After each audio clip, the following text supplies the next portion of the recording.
Welcome to Sparks Academy. So RRB JEE exams கான 30 PYQ discussion general scienceல இருந்து daily ஒரு video நம்ம launch பண்ண போறோம். So அதை தான் நம்ம Shine 30 னு ரெஃபர் பண்றோம். So இன்னைக்கு physicsல இருந்து 30 questions எடுத்து நம்ம டிஸ்கஸ் பண்ண போறோம். So அந்த வகையில first question, so 1 kilowatt hour எதுக்கு equal? So joule conversion, so யூனிட்ல இருந்து கொஸ்டின்ஸ் டைரக்டா கேட்குறாங்க அப்படின்றதுக்கான ரிஃப்ளெக்ஷன் தான் இது. ஸோ 1 kilowatt hour எதுக்கு ஈக்குவல் அப்படின்னு பார்த்தீங்கன்னா 3.6 into 10 to the power of 6 joules க்கு equal. 3.6 into 10 power 6 joules க்கு equal. So அப்போ option C 3.6 into 10 power 6 joules தான் answer.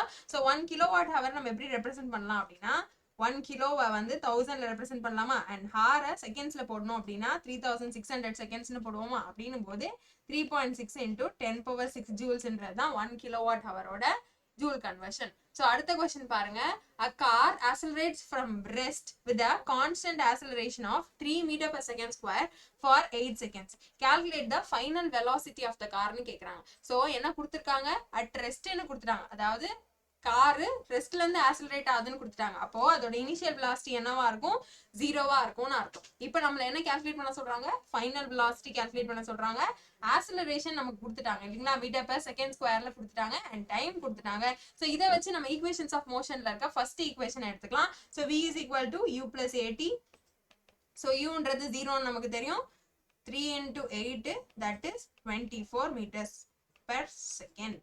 So அப்படின்னும் போது option A 24 meter per second is the right answer. So அடுத்த question பாருங்க. In the following pair, which pair has not the same unit னு கேக்குறாங்க. Not the same unit னு கேக்குறாங்க. அப்ப ஸ்பீடுக்கும் வெலாசிட்டிக்கும் என்ன யூனிட் அப்படின்னு பாத்தீங்கன்னா மீட்டர் per second. ஒர்க்குக்கும் எனர்ஜிக்கும் ஜூல்ஸ் இல்லையா, அதே மாதிரி டிஸ்டன்ஸ் அண்ட் டிஸ்பிளேஸ்மெண்ட்டுக்கு மீட்டர்ஸ். அப்போ எந்த ஒரு ஒரு பேருக்கு நாட் அ சேம் யூனிட் அப்படின்னு கேட்குறாங்க அப்படின்னா ஃபோர்ஸ் அண்ட் ப்ரெஷருக்கு தான் சேம் யூனிட் கிடையாது. ஸோ ஃபோர்ஸை நம்ம நியூட்டன்லையும் ப்ரெஷரை நம்ம பாஸ்கல்லையும் டினோட் பண்ணுவோம். அப்படின்னும் போது option D is the right answer. அடுத்த கொஸ்டின் பாருங்க. ஸோ ஜூல்ஸ்ல கொடுத்துட்டாங்க, நம்மள யூனிட்ல கன்வெர்ட் பண்ண சொல்றாங்க. So 900 into 10 power 6 joules of energy எவ்வளோ யூனிட்டுக்கு ஈக்குவல்னு கேட்குறாங்க. ஸோ என்ன பண்ணுவோம் அப்படின்னா 900 into 10 power 6 divided by 3.6 into 10 power 6. நீங்க இதை கேன்சல் பண்ணீங்க அப்படின்னா உங்களுக்கு 250 யூனிட்ஸ் வரும். அப்படின்னும் போது option D 250 is the right answer. So joule கொடுத்து யூனிட் கன்வர்ஷன் கேட்கலாம், அப்புறம் யூனிட்ல கொடுத்துட்டு உங்களுக்கு ஜூல்லையும் கன்வெர்ட் பண்ண சொல்லி கேட்கலாம். ஸோ இங்க பாருங்க, இங்க யூனிட்ல கொடுத்துருக்காங்க 5.5 kilowatt hour is nothing but 5.5 unit. அப்படின்னும் போது அதை நீங்க ஜூல்ல கன்வெர்ட் பண்ணணும் அப்படின்னா 5.5 into 3.6 into 10 power 6 ஆல மல்டிபிள் பண்ணணும். ஸோ மல்டிபிள் பண்ணீங்க அப்படின்னா 19.80 வரும்.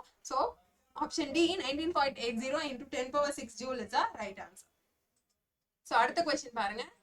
What is the equation for Newton's second law of motion? So Newton's second law of motion ஓட equation என்னன்னு கேக்குறாங்க. So F is equal to mc square கிடையாது, AP கிடையாது, half mv square கிடையாது, F is equal to ma is the right answer. அப்போ option B is the right answer. So அடுத்த question பாருங்க.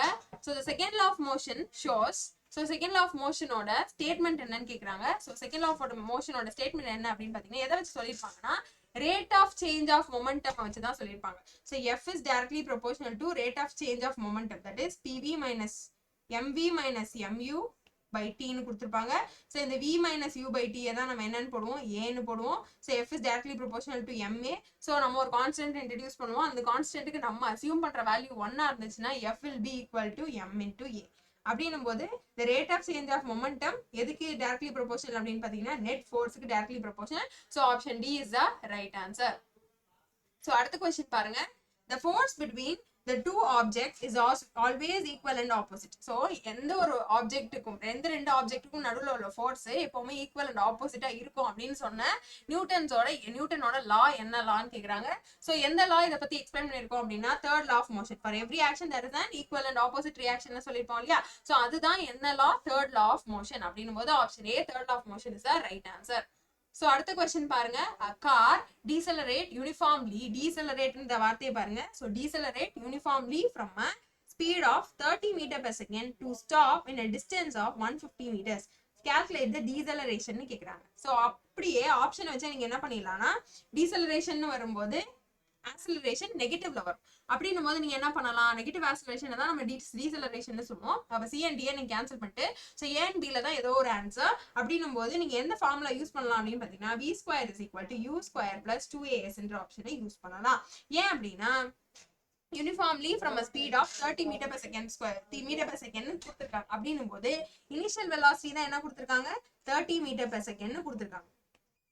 அதே மாதிரி ஆக்சிலரேஷன் தான் நம்ம கண்டுபிடிக்கணும், டிஸ்டன்ஸ் 150 மீட்டர்ஸ்னு கொடுத்திருக்காங்க. ஸோ நீங்க இதை வச்சு நீங்க என்ன கண்டுபிடிக்கணும் அப்படின்னு பாத்தீங்கன்னா டீசலரேஷனை தான் கண்டுபிடிக்கணும். ஸோ உங்களுக்கு ஃபைனல் வெலாசிட்டி என்னவா இருக்கும் அப்படின்னு பாத்தீங்கன்னா டு ஸ்டாப் அட் டிஸ்டன்ஸ்னு கொடுத்துருக்கும் போது v வந்து உங்களுக்கு 0வா இருந்திருக்கும்.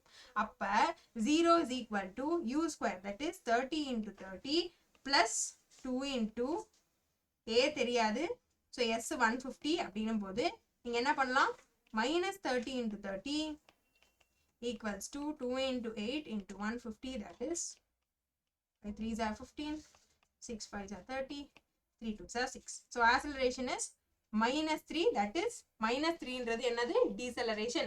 அப்படின்னும் போது option A minus 3 meter per second square is the right answer. So அடுத்த question பாருங்க, a driver drives his car at the constant speed and covers a distance of 288 meters in 60 seconds னு கொடுத்திருக்காங்க.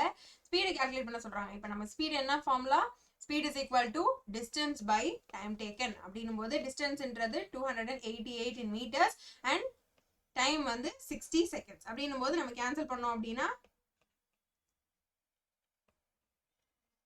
so divided by 10 என்னும் போது 4.8. So 4.8 meter per second, option A is the right answer. So அடுத்த question பாருங்க, Newton's third law of motion applies to which of the following situations? Situations கொடுத்திருக்காங்க. So எந்த situationல Newton's third law apply ஆகுதுன்னு பார்க்கறாங்க. So when a person jumps from the boat to the river, the boat goes backwards னு கொடுத்திருக்காங்க. So அந்த person முன்னாடி jump பண்ணும்போது அந்த போட்டு பின்னாடி மூவ் ஆகுது. அப்படின்னும் போது அதுதான் நியூட்டன்ஸ் தேர்ட் லாவோட அப்ளிகேஷனா இருக்கு. அப்படின்னும் போது option A is the right answer. So இதை பாருங்க, இதெல்லாமே இனர்ஷியாவோட அப்ளிகேஷனா இருக்கும். Passenger standing in a bus fall in the back direction when the stationary bus suddenly moves. So இது வந்து இனர்ஷியா ஆஃப் மோஷன் சொல்லுவோம் இல்லைங்களா. ஸோ ரெஸ்ட்ல பேசஞ்சர்ஸும் இருக்காங்க, பஸ்ஸும் இருக்கும்போது அந்த எல்லாருமே ரெஸ்ட்ல தான் இருப்பாங்க. சப்போஸ் அந்த பஸ் சடனா மோஷனுக்கு போகும்போது அப்போ இனர்ஷியா ஆஃப் மோஷன்னால தான் பேசஞ்சர்ஸ் என்ன ஆகுறாங்க, பேக்வர்ட் டைரக்ஷன்ல ஃபால் ஆகுறாங்க. ஸோ இதெல்லாமே இனர்ஷியால வருது. இனர்ஷியான்றது நியூட்டன்ஸ் ஃபர்ஸ்ட் லா. அப்படின்னும் போது இந்த ஆப்ஷன்ஸ் வராது. அப்போ option A when a person jumps from the boat to the river, the boat goes backwards is the right answer. So அடுத்த கொஸ்டின் பாருங்க, among which of the following is the maximum value of inertia? So maximum value of inertia எங்க இருக்கும் அப்படின்னு பாத்தீங்கன்னா same size of rubber ball and stone ஆ, இல்ல scooter and bus ah, 10 rupee coin and 5 rupee coin ah, trains and aeroplanes ஆன்னு பார்க்கும்போது so இருக்கிறதுலே mass எதுக்கு அதிகமோ அங்கதான் இனர்ஷியா அதிகமா இருக்கும். அப்படின்னும் போது ஆப்ஷன் டி trains and aeroplanesல தான் maximum value of inertia இருக்கும். அப்போ option D is the right answer. அடுத்த question, what will be the force applied on an object of mass m which is moving with acceleration a ன்னு கேக்குறாங்க. So that is F is equal to ma. Option C is the right answer. So இந்த மாதிரி previous year questionல சிம்பிளாவும் questions கேட்டிருக்காங்க. So problematicஆவும் questions வந்திருக்கு. அடுத்து, which of the following physical units change or tend to change the state of rest or uniform motion of an object? So இது என்ன following physical unit அப்படின்னு பாத்தீங்கன்னா இதை தான் நம்ம இனர்ஷியான்னு சொல்லுவோம். இனர்ஷியா தான் என்ன சொல்லுவோம் அப்படின்னா changes or tend to change the state of rest or uniform motion. So ஒரு ஆப்ஜெக்டோட physical state சேஞ்ச் பண்றது, ரெஸ்ட்ல இருக்க ஆப்ஜெக்டோட physical state சேஞ்ச் பண்றதா இருந்தாலும் சரி, மோஷன்ல இருக்க ஆப்ஜெக்டோட physical changes கொடுக்கறதா இருந்தாலும் சரி, அதுதான் நம்ம என்னன்னு சொல்லுவோம், இனர்ஷியான்னு சொல்லுவோம். So inertia of motion, inertia of rest, inertia of direction 3 type இருக்கு. ஸோ இது எல்லாமே நியூட்டன்ஸ் ஃபர்ஸ்ட் லால வரப்போகுது. So option D inertia is the right answer. அடுத்து பாருங்க, if the force equation F is equal to, so F is equal to m into a, option C is the right answer. அடுத்த question பாருங்க, a constant force acts on an object of mass 5 kg, so m 5 kg கொடுத்துட்டாங்க. so time period t is equal to 2 seconds கொடுத்துட்டாங்க. increases from the velocity, initially வந்து 6 meter per second இருந்திருக்கு, அது 8 meter per second மாறி இருக்கு finally. so initial u 6, final v 8. amount of force applied எவ்வளோன்னு கேட்டிருக்காங்க. So F is equal to m into v minus u by t. So இந்த ஃபார்முலால நம்ம apply பண்ணோம் அப்படின்னா m 5. ஸோ v minus uன்றது என்னது அப்படின்னு பார்த்தீங்கன்னா இந்த 8 minus 6 divided by 2. ஸோ இதை நீங்க சப்ட்ராக்ட் பண்ணீங்கன்னா உங்களுக்கு 2 தான் வரும். ஸோ ரெண்டையும் கேன்சல் பண்ணிடலாம். ஸோ உங்களுக்கு 5 நியூட்டன் ஆஃப் ஃபோர்ஸ் தான் அப்ளை பண்ண வேண்டியதா இருக்கு. So option A 5 Newton is the right answer. அடுத்த கொஸ்டின் பாருங்க, which of the following is not an effect of unbalanced force applied on an object? So unbalanced force apply பண்ணும்போது உண்டாகிற changes 3 இருக்கும். So அதுல ஒன்னு ஆட் ஒன்னா இருக்கும். So அதை தான் கேட்குறாங்க. நாட் அண்ட் எஃபெக்ட்னு கேட்குறாங்க. ஸோ அன்பேலன்ஸ் ஃபோர்ஸ் அப்ளை பண்ணீங்கனாலே அந்த ஆப்ஜெக்டோட ஸ்பீடு மாறலாம். ஸோ அந்த ஆப்ஜெக்டோட டைரக்ஷனும் மாறலாம், அந்த ஆப்ஜெக்டோட ஸ்டேட்டும் மாறலாம். ஆனா இங்க கொடுத்துருக்காங்க பாத்தீங்களா, does not cause change in the speed of the object அப்படின்னும் போது option C is the right answer. So அதுதான் அன்பேலன்ஸ்டு ஃபோர்ஸ் அப்ளை பண்ணனால உண்டாகிற எஃபெக்ட் இல்லை அப்படின்னு கேட்டிருக்காங்க. அப்போ option C is the right answer. அடுத்த கொஸ்டின் பாருங்க, force F is equal to 20 Newton is applied to an object and it accelerates with an acceleration of A is equal to 2 meter per second square. mass எவ்வளோன்னு கேட்குறாங்க. So என்ன பண்ணலாம் அப்படின்னா F is equal to MA ல M தான் உங்களுக்கு கேட்குறாங்க. So F by A that is 20 by 2 which is 10 kilogram. So option D 10 kilogram of mass தான் என்ன பண்ணுது, ஆக்சலரேட் பண்ணுது 2 மீட்டர் per second ஸ்கொயர்ல. அப்படி ஆக்சலரேட் பண்ணும்போது அது மேல உண்டாகிற ஃபோர்ஸ் தான் 20 நியூட்டனா இருக்கு. So option D 10 kilogram is the right answer. அடுத்த question பாருங்க, the velocity of car increases uniformly from 18 km per hour to 72 km per hour in 10 seconds. Calculate the acceleration of the car னு கேக்குறாங்க. So 72ன்றது final velocity இருக்கு, 72 km per hour. அதே initial velocity பாருங்க, u is equal to 8 km per hour. So இதோட difference என்னவா இருக்கும், 54 km per hour இருக்குமா. So v minus u will be 54 km per hour. So இதை நீங்கள் மீட்டர் பர் செகண்டாக கன்வெர்ட் பண்ணணும்னா 54 into 5/18 போடுவீங்க. That is 15 metre per second. So இந்த 15 மீட்டர் பர் செகண்ட் தான் என்னது, v minus u. உங்ககிட்ட என்ன கேட்குறாங்க, ஆக்சலரேஷன் தான் கேட்குறாங்க. Acceleration is v minus u by t. So v minus u வந்து 15 உங்களுக்கு தெரிஞ்சிருச்சு, tன்றது 10, அப்போ 1.5 meter per second square. That is option A. Option A 1.5 meters per second square is the right answer. So நீங்க options வச்சு இதை eliminate பண்ணிருக்கலாம். So ஆப்ஷன்ல units தப்பா கொடுத்துருக்காங்க இல்லையா. So metre per second square எங்க இருக்கோ நீங்க அதை வச்சு நீங்க ஆன்சரை பண்ணிடலாம். அடுத்த கொஸ்டின் பாருங்க, what is the slope of velocity time graph ரெப்ரசென்ட்னு கேட்குறாங்க. ஸோ வெலாசிட்டிக்கும் டைமுக்கும் உள்ள கிராஃப் ஓட ஸ்லோப் எதை ரெப்ரசென்ட் பண்ணும் அப்படின்னு பாத்தீங்கன்னா ஆக்சலரேஷன் தான் ரெப்ரசென்ட் பண்ணும். That is v is equal to u plus at இல்லையா. ஸோ இதுல வெலாசிட்டி அண்ட் டைம் வச்சு பிளாட் பண்ணீங்க அப்படின்னா உங்களுக்கு உண்டாகிற ஸ்லோப் எதை குறிக்கும் அப்படின்னா ஆக்சலரேஷனை குறிக்கும்.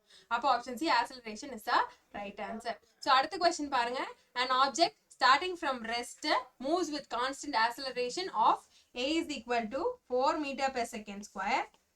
டைம் வந்து 8 செகண்ட்ஸ் கொடுத்துட்டாங்க. உங்ககிட்ட ஸ்பீடு தான் கேட்குறாங்க. ஸ்பீட் நீங்கள் கேல்குலேட் பண்ணணும் அப்படின்னா எப்படி கேல்குலேட் பண்ணுவீங்க. ஸோ உங்களுக்கு இனிஷியலாக அது ரெஸ்ட்ல இருக்குன்னு சொல்லியாச்சு. அப்போ u is equal to 0வா இருக்கும். அப்போ நீங்கள் எந்த ஃபார்முலா யூஸ் பண்ணலாம், v is equal to u plus at use பண்ணலாம். அப்படின்னும் போது u வந்து 0, aன்றது 8, அதாவது 4 into 8 that is 32 meter per second is the right answer. Option C. அடுத்த கொஸ்டின் பாருங்க, the first equation of motion shows the relationship between. So எந்த first equation of motion எந்த ரெண்டு குவான்டிட்டிஸோட ரிலேஷனை கொடுக்குதுன்னு கேட்குறாங்க. ஸோ உங்களுக்கு தெரியும் v is equal to u plus at. So v-ஐயும் t-ஐயும் வச்சு தான் நீங்கள் பிளாட் பண்ணுவீங்க. அப்படின்னும் போது velocity and time option C is the right answer. அடுத்த question, if two forces of 10 Newton and 5 Newton are applied in the same direction கொடுத்துருக்காங்க on an object, what will be the total force acting on it னு கேட்குறாங்க. So ஒரு object மேலே ரெண்டு forces கொடுக்குறாங்க, that is 10 Newton and 5 Newton. So இது same டைரக்ஷனில் கொடுக்குறனால நம்ம என்ன பண்ணலாம் அப்படின்னா டோட்டல் ஃபோர்ஸை சம் பண்ணிக்கலாம். தட் இஸ் 15 நியூட்டனா போட்டுக்கலாம். சப்போஸ் அவங்க என்ன கொடுத்துருந்தாங்கன்னா ஆப்போசிட் டைரக்ஷன் அப்படின்னு கொடுத்துருந்தாங்கன்னு வைங்களேன். ஸோ ஆப்போசிட் டைரக்ஷன்ல இந்த ஃபோர்ஸ் அப்ளை ஆயிருந்துச்சு, சப்போஸ் ஆயிருந்துச்சு அப்படின்னா நம்ம என்ன பண்ணணும் அப்படின்னா அதை சப்ட்ராக்ட் பண்ணிக்கணும். So resultant force will be 5 Newton if at all அந்த ரெண்டு ஃபோர்ஸஸும் ஆப்போசிட் டைரக்ஷன்ல ஆக்ட் ஆயிருந்துச்சுன்னா. இப்போ சேம் டைரக்ஷன்ல ஆக்ட் ஆகும்போது நம்ம என்ன பண்ணிக்கணும், அதை சம் பண்ணிக்கணும். அப்போ டோட்டல் ஃபோர்ஸ் என்னவா இருக்கும், 15 நியூட்டனா இருந்திருக்கும். ஸோ அடுத்த கொஸ்டின் பாருங்க, a car attains 54 km per hour in 20 seconds after it starts. Acceleration என்னன்னு கேட்குறாங்க. ஸோ ஆக்சலரேஷன் என்னன்னு கேட்குறாங்க, உங்களுக்கு v கொடுத்துட்டாங்க, தட் இஸ் 54 km per hourனு கொடுத்தாச்சு. டைம் வந்து 20 செகண்ட்ஸ்னு கொடுத்தாச்சு. ஸோ உங்ககிட்ட என்ன கேட்குறாங்க, ஆக்சலரேஷன் கேட்குறாங்க. Acceleration is equal to v minus u by t. அப்படின்னும் போது ஆஃப்டர் இட் ஸ்டார்ட்ஸ்னு கொடுத்துருக்காங்க. அப்போ இனிஷியலி என்னவா இருந்திருக்கும், அந்த கார் ரெஸ்ட்ல இருந்திருக்கும். அப்போ u is equal to 0 இருந்திருக்கும். ஸோ 54 km/h மீட்டர்/செகண்ட் கன்வெர்ட் பண்ணணும்னா என்ன பண்ணணும், 5/18 மல்டிபிள் பண்ணணும். That is 15 மீட்டர்/செகண்ட். அப்போ 15/20 செகண்ட்ஸா இருந்திருக்கும். That is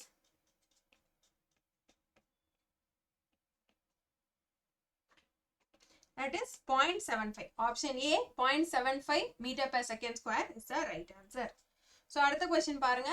If an object with a mass of 25 kg is moving with the same acceleration as 8 meter/second square, then the force exerted by the object. So force தான் கேட்டிருக்காங்க. obviously நீங்க ஆப்ஷனை பார்த்தோன்னே 200 Newton போட்டலாம். So solve பண்ணோம் அப்படின்னா F is equal to m into a இல்லையா, so 25 into 8 obviously 200 வரும். so 200 Newton. Option A is the right answer. so அடுத்த question பாருங்க. A car is running at a speed of 72 km/h. It takes 4 seconds to stop after applying the brakes.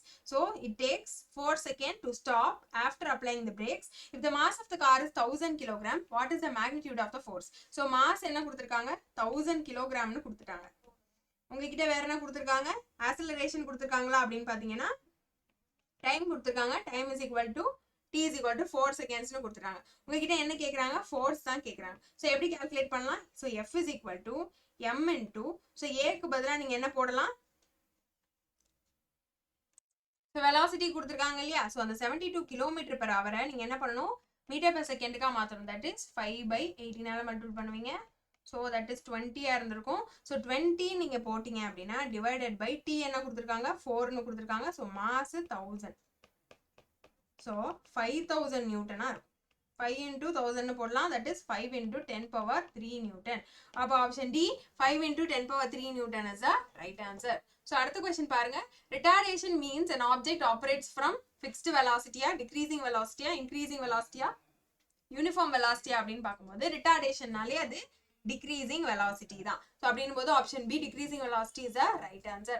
அடுத்த question பாருங்க. The speed of an object falling freely is an example of rectangular motion, uniform accelerated motion, இல்லை uneven accelerated motion, இல்லை circular motion பார்க்கும்போது freely falling bodyக்கு எப்பவுமே என்னவா இருக்கும் அப்படின்னா acceleration uniformா இருக்கும். அப்போ uniform accelerated motion is the right answer. Option C.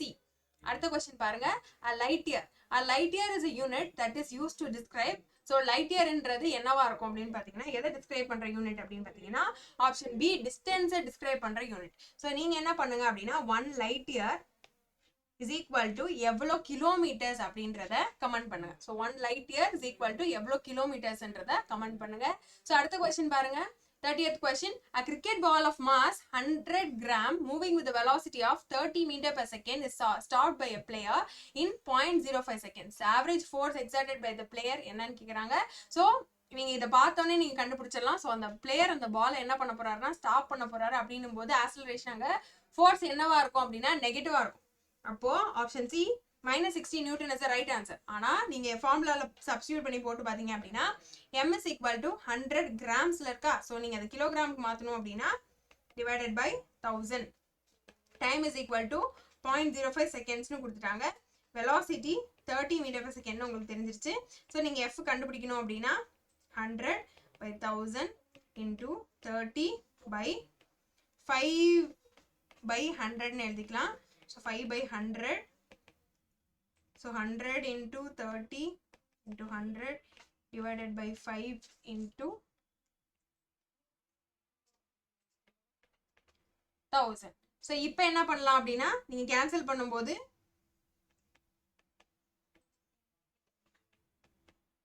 உங்களுக்கு -60 நியூட்டன்ன்றது உங்களுக்கு கிடைக்கும். ஸோ ஏன் அப்படின்னா வெலாசிட்டியில ஃபைனல் வெலாசிட்டி 0வா இருக்கும், இனிஷியல் வெலாசிட்டி 30ஆ இருக்கும். அப்படின்னும் போது உங்களுக்கு இங்கேயே நெகட்டிவ் சிக்னேச்சர் வந்துடும். That is C is equal to -60 Newton is the right answer. So இந்த மாதிரி 30 PYQs தான் நம்ம ப்ராக்டிஸ் பண்ண போறோம். ஸோ இந்த சீரீஸை ஃபாலோ பண்ணுங்க. தேங்க்யூ.